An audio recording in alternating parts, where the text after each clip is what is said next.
Open Instagram right now. Not a celebrity, not an influencer, someone you actually know in real life. Look at their grid. Empty. Maybe 3 photos from years ago. A profile picture they haven't updated since forever. Nothing since. And at some point you've probably wondered, what are they hiding? But here's the thing nobody tells you. That question says far more about you than it does about them. And by the end of this video, you're going to understand exactly why. Welcome to I Study Behavior, where every week we take a real situation, a real pattern of human behavior, and uncover the truth behind why people do what they do. Today's story is one of the most misunderstood patterns we've ever covered. Her name is Nadia, 29 years old. She has an Instagram account. She's had it since 2015. In all that time, she has posted exactly 4 photos. 2 were other people's birthdays, tagged reluctantly because saying no felt harder than saying yes. 1 was a sunset, no face, no location. And 1 was a quote about boundaries that she deleted 3 days later because it felt too much like being known. Her friends joke about it. "Nadia, you're literally a ghost." She laughs. She's good at laughing. She's been practicing that particular laugh since she was 14. The one that says, "You're right, I'm being ridiculous," while something much heavier hides just underneath. Nadia isn't a ghost. She's a person who learned very early that being seen was not safe. She didn't choose this. Nobody chooses to make themselves invisible. Something teaches them to. And in Nadia's case, it started with 1 photo. She was 9 years old. Nadia was 9 when her mom posted a photo of her in a swimsuit on Facebook. It was innocent, a family vacation, a proud mom. But someone left a comment. Not a cruel one, just a comment about Nadia's body. Her mom deleted it within the hour. But Nadia had already seen the notification before it disappeared. She didn't fully understand the words, but she understood the feeling. The feeling of being looked at by someone who wasn't looking at her. They were looking at an image of her, a version she had no control over, a version that had been put into the world without her permission. That night, without saying a word to anyone, Nadia made a decision. Her image belonged to her, not to the internet, not to strangers, not even to people who loved her.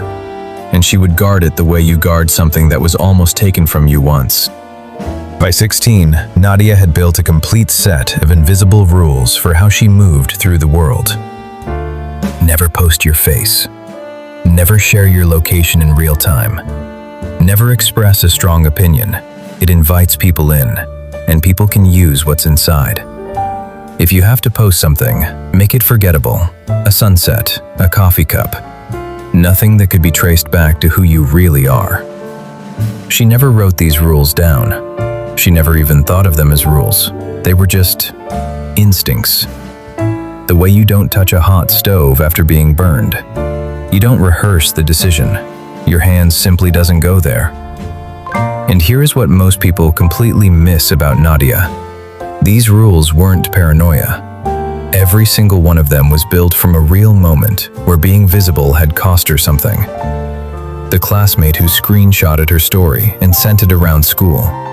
The ex-boyfriend who used her photos to keep tabs on where she was.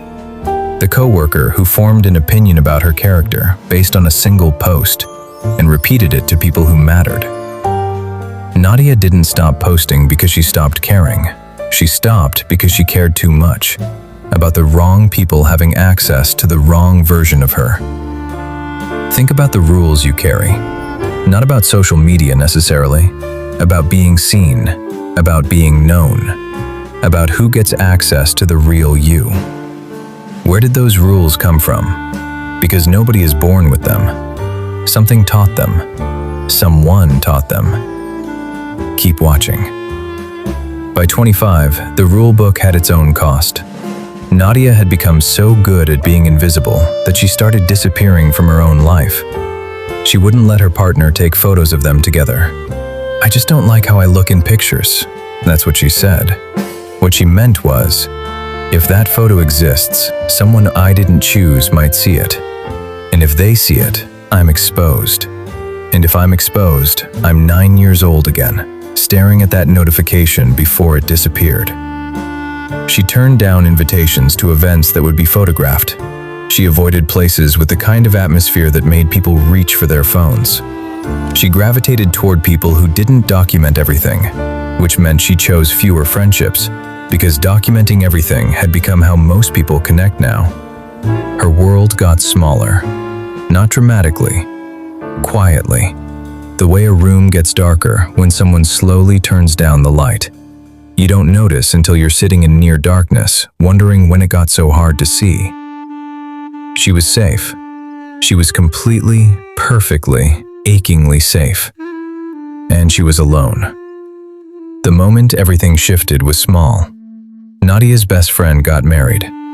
The photographer called everyone together for a group photo. Nadia did what she always did. Stepped toward the back, found the edge of the frame, made herself easy to miss. And then her friend, the bride, walked across the room, took her hand, and pulled her to the front. "You are not a background person, Nadia. You never were." Nadia smiled, but something cracked open inside her. Because her friend wasn't just pulling her into a photo. She was saying, "I see you, and I refuse to let you disappear." That night, Nadia did something she hadn't done in years. She looked at the photo, really looked at it. And for the first time, she didn't see a risk. She saw herself, surrounded by people who loved her. And she understood something that hit her like a door opening onto cold air. Being invisible hadn't protected her. It had just made sure that no one knew she needed protecting. Before we go further, I want you to notice what happened in your body while you were listening to that story. If something tightened, if a moment felt familiar, if you thought of someone you know, or recognized yourself, that is not an accident. The decision to be invisible is never random. It is always a strategy. And strategies have origins. Let's look at what yours might be. Here is what is really happening inside someone like Nadia. At some point, usually early, usually in a moment they didn't choose, their mind built a connection between two things: being seen and getting hurt. Not always dramatically. Sometimes it was one comment, one photo shared without permission, one moment of being laughed at, one time someone used what they shared against them. But the mind doesn't need it to happen 100 times. It needs it to happen once, in the right conditions, and it files the lesson away permanently. Visible equals vulnerable. Hidden equals safe. This is not a thought. It happens in the body, in the chest, in the stomach, before the thinking brain even gets involved, which is why logic doesn't fix it. You can tell yourself 100 times that posting a photo is harmless, and your body will override you every single time. Because your body learned this lesson before you were old enough to question whether it was true. Now, and this matters, not everyone who posts nothing is hiding. There are actually two completely different kinds of people who never appear on social media, and they could not be more different from each other. The first kind, they simply don't need it. They know who they are. They don't need an audience to confirm it. Posting adds nothing to their life, so they don't. They're not hiding. They are genuinely, completely, quietly whole. And the research on this group says they tend to be among the most content, most grounded people around. The second kind, and this is Nadia, they want to share.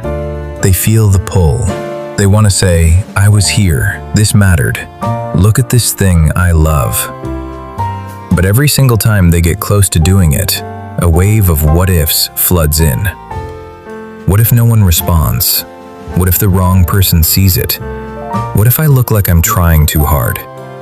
What if I look like I'm not trying hard enough? The debate is exhausting. so they post nothing. And then they sit with the silence. And somehow, that silence feels like rejection, even though they created it themselves. Nadia is the second kind. And if something just tightened in your chest, you might be too. Here is the part that matters most. Hiding kept Nadia safe. For a long time, it genuinely did. But safety and living are not the same thing. And at some point, the cost of staying hidden becomes higher than the risk of being seen. If you recognized yourself in Nadia, not the grounded, content version, but the one who wants to be seen but can't let herself, here are 3 small shifts. Not fixes, just movements. 1. Start with something that disappears. You don't have to commit to anything permanent. A story lasts 24 hours and then it's gone. A song you're listening to, a photo of your coffee. No face required, no location, no statement about who you are. You are just teaching your mind one thing. I can put something into the world and survive the experience.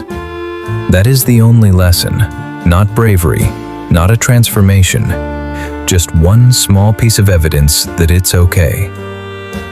2. Separate your real audience from the imagined one. When most people think about posting, they picture a faceless crowd ready to judge. But that crowd is not your real audience. Your real audience is 3 to 5 people who actually care about you. Before you post, ask yourself, who is this for? Not who might see it. Who do I actually want to see this? If the answer is one person, that is enough. You are not performing for the world. You are sharing with someone. 3. Ask yourself honestly what invisibility is costing you. The benefits of hiding are immediate. The costs are slow, and they are real. No photos from that trip. No record of that friendship.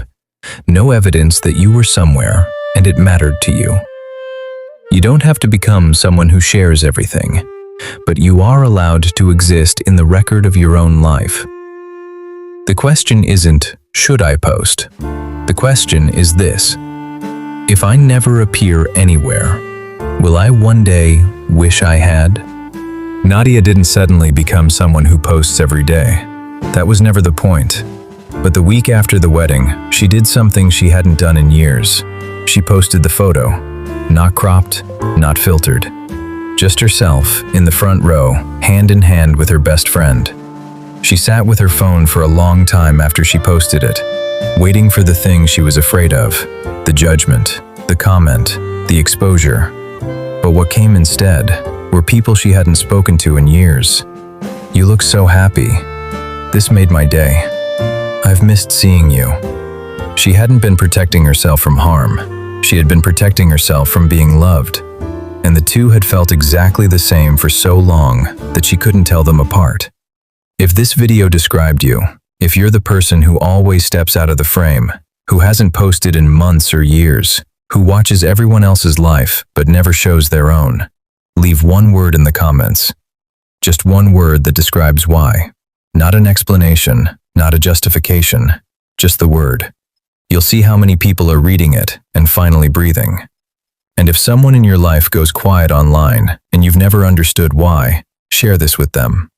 Sometimes the kindest thing you can do for someone is show them that their silence has a name. Subscribe to I Study Behavior for a new story every week.